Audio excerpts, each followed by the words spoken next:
I don't know what it was about the show today, but y'all, I got a lot to say. Hey, critics, and welcome back to the Critic Chronicles YouTube channel where you get commentary reviews and tabloid news. I'm your host, Patricia Hartley. Be sure to like this video, subscribe to this channel, and hit that notification bell so you never miss an upload. Y'all, today we're going to be taking a critical review of Today with Jenna and Sheinelle. We're going to be reviewing their February 10th episode. Now let's go ahead and start with the fit check.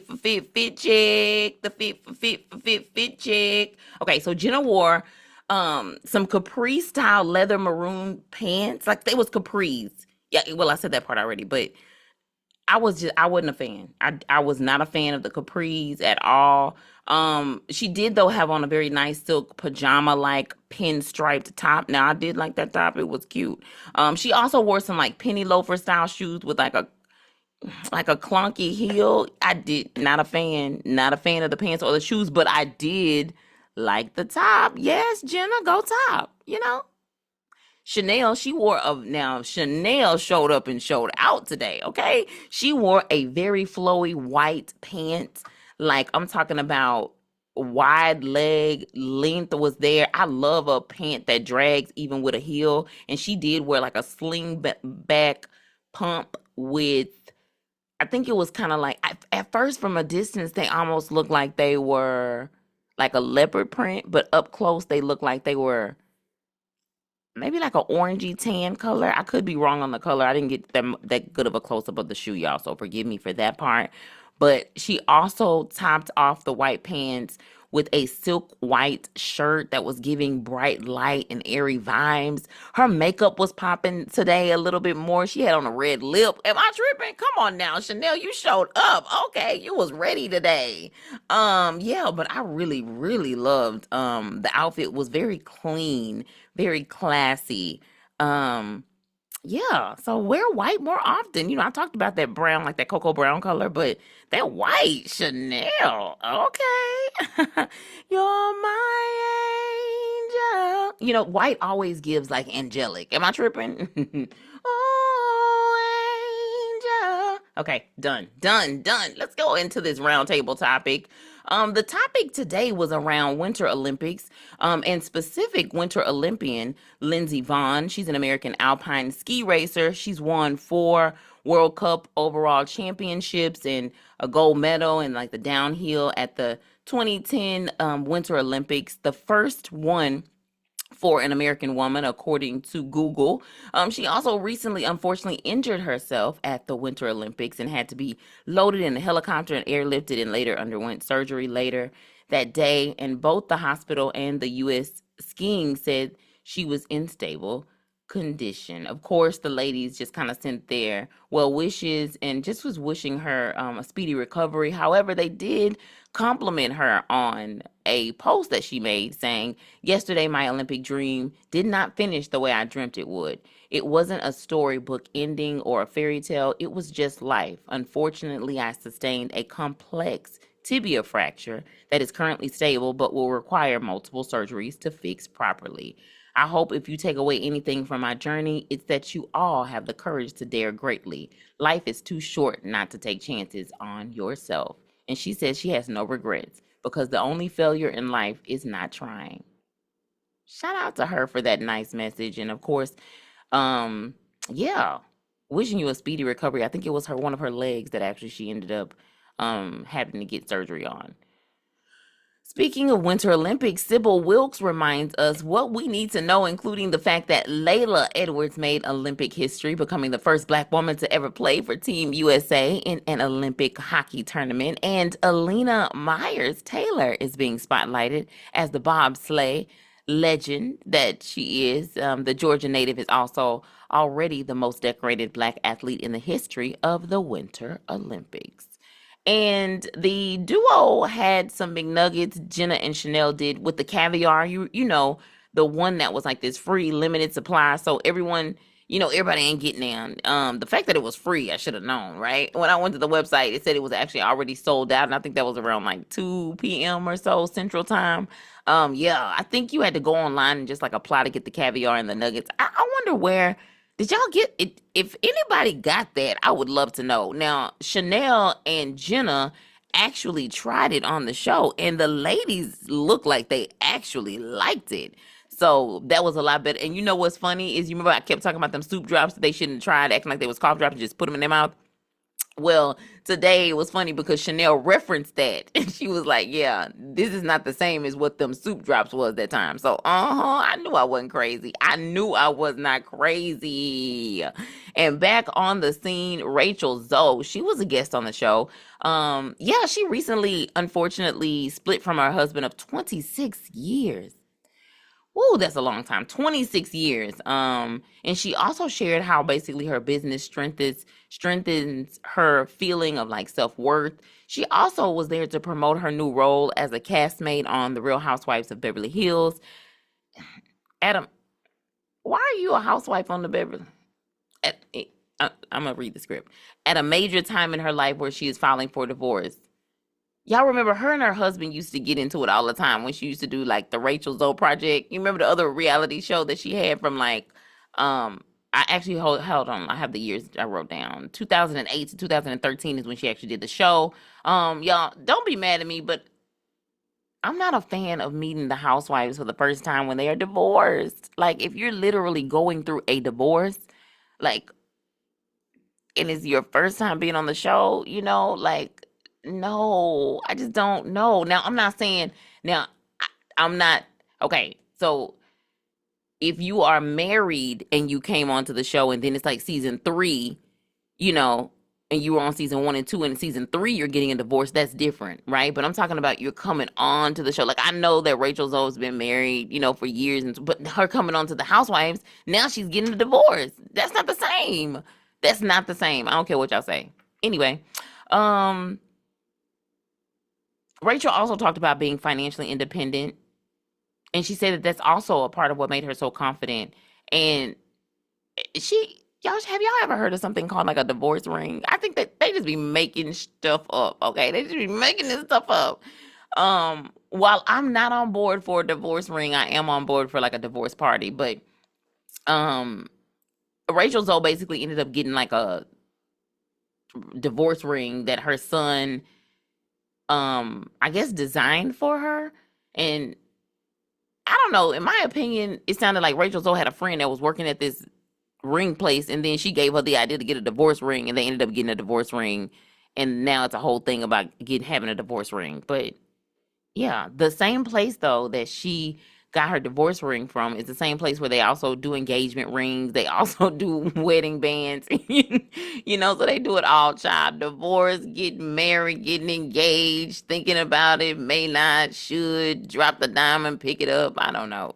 whatever your heart desire, darling, whatever it desires.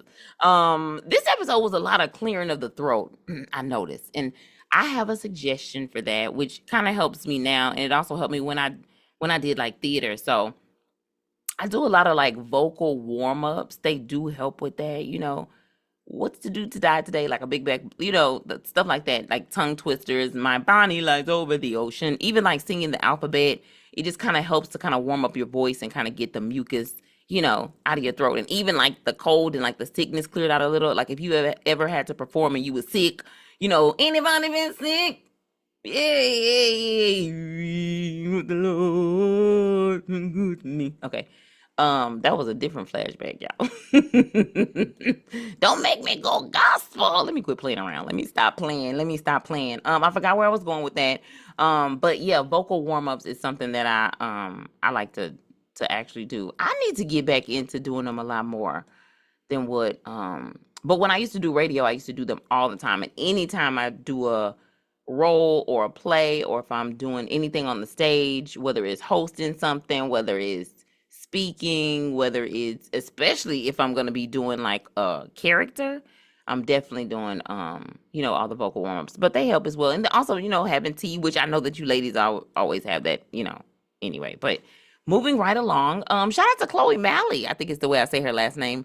Vogue has some brand new leadership over there, and saying goodbye to Anna Wintour. It's a longtime editor-in-chief who ran the business for 37 years. 37 37 years, baby. The new leader of the pack is Chloe Malle, who is the daughter of Candace Bergen, Murphy Brown, if you wanted to kind of make a reference or put a face with a name. Her mama played the role of Murphy Brown. Her mama was Murphy Brown. The Devil Wears Prada 2 of course is back on the market in May. I wonder who's gonna play the role of Chloe. Actually, I think that's what Jenna actually asked her. It was not in the studio interview. It was actually looked like a interview that maybe Jenna went out to do, maybe on a set somewhere, maybe at the Vogue studio there in New York, baby. Yeah. That was so cheesy. And let me stop right there. But if you want to have the full conversation of Chloe and Jenna, then it can be found on the podcast. And guess who had the audacity to stop by? Now, let me stop playing. It was good. I'm glad he stopped by. Author DeVon Franklin, he was on the show promoting the movie that he produced called Relationship Goals with Kelly Rowland as well as Method Man serving as the lead roles. It's loosely based off the book by Mike Todd called, of course, Relationship Goals. And according to DeVon, I think he had to basically, because Relationship Goals is like it's about Mike Todd's like relationship. So I think what DeVon had to do was, take it and make it a script within itself so that it could be more of a movie. Several actors, of course, have stopped by to promote it, including Robin Thede, who stopped by last week. She does a great job in the movie. And while DeVon is married to his brand new wife, Maria, during his new chapter of love, his ex-wife is, of course, Meagan Good. And Sheinelle asked DeVon about his breakup with Meagan. And this is what y'all, I cannot believe he even said anything. But yeah, I gotta let y'all listen to it. This is what he actually had to say. Right. And what I admire about you is, listen, you and Meagan Good, you guys were like the poster children for perfect this, perfect that, and the relationship goals. And so when things started to fall apart, how did you feel in that moment? Were you afraid to kind of face the world with the truth? I mean, because now that we know how it ends and things are okay, take me back there. How did you get out of that? You know what? When you feel, that's when you start to heal. So part of it was like, hey, I can't worry about the world. I have to worry about DeVon. I have to worry about my heart. I have to worry about my wholeness. And so part of that was just feeling it. Like, okay, I'm going to feel all of it. And then that's when the healing process started, because so often when we go through things, especially publicly, we're so concerned about trying to manufacture or manipulate someone's point of view. But at the end of the day, I'm like, hey, I can't worry about none of that. I've got to focus on what God wants to do with me. I've got to heal so that I can rebuild and restart my life in hopefully the right way. And taking that. And I'm going to stop right there just because I do want to say this. There was another clip of DeVon speaking about an incident as it relates to a relationship. And it sounded like he was referring to the relationship he had with Meagan Good, which kind of gave a little bit of insight. So it went a little, I don't even have the clip, but you know what? I'm still going to try to remember it anyway. So DeVon was basically saying, because he got this one-man show that he got going on right now, which I think is also available on Audible. But he was basically saying that this woman was asking him, telling him, don't have no thirst traps, make sure your inbox is clear. You ain't doing nothing. You ain't got no business. Just kind of like giving him the rundown of like what the relationship needs to look like in order to sort of, I guess, have like her trust and maybe like her loyalty. He didn't use those exact words in terms of trust and loyalty. But yet, I guess she had posted a picture and he made a comment to her like, hey, don't you think this is a little bit of a thirst trap? And maybe she giggled and said like, maybe, whatever. And then he was just like, well, you got me. I'm the only thirst trap you need kind of thing. And I guess he didn't get the response that he wanted. And I guess as a result, that just kind of like let him know what he needed to know. Y'all tell me what you think. If there's a little bit more, I want to listen to a little bit more of what DeVon had to say real quick, and then we'll move on. Time was something that was very important. Are you guys still friends? I mean, we see you guys and we see her with Jonathan Majors. Listen, nothing but love, right? And here's the thing about relationships and marriage is that you are with someone for a period of time.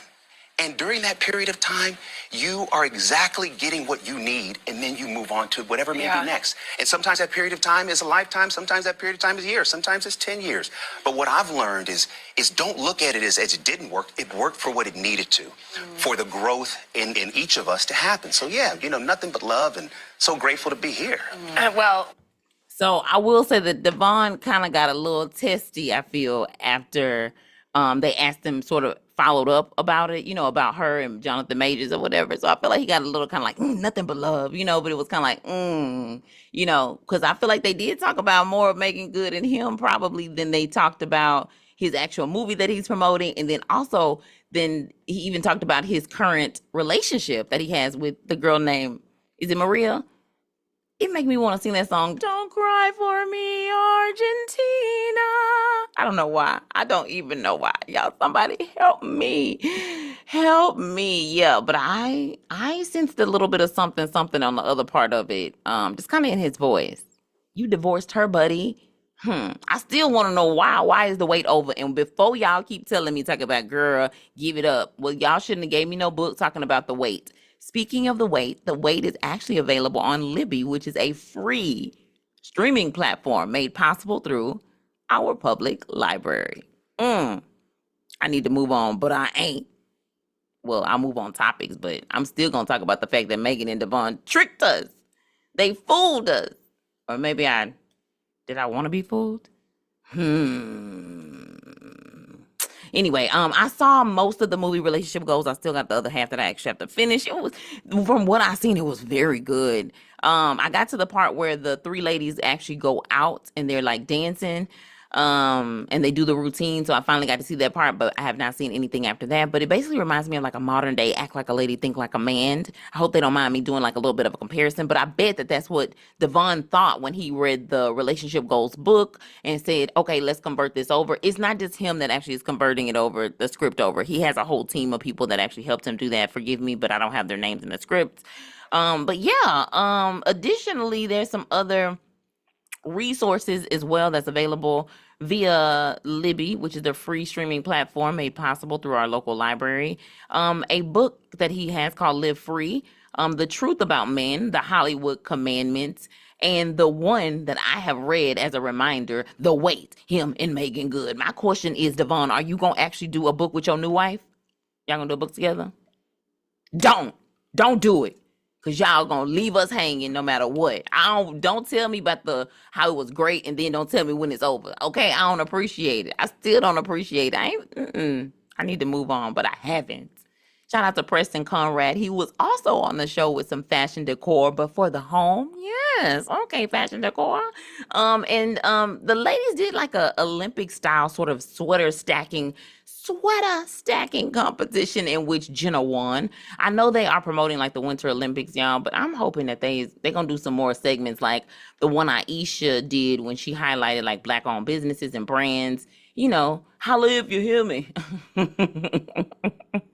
Just show me better than you can tell me, okay? No explanation needed. It's a Black History Month, okay?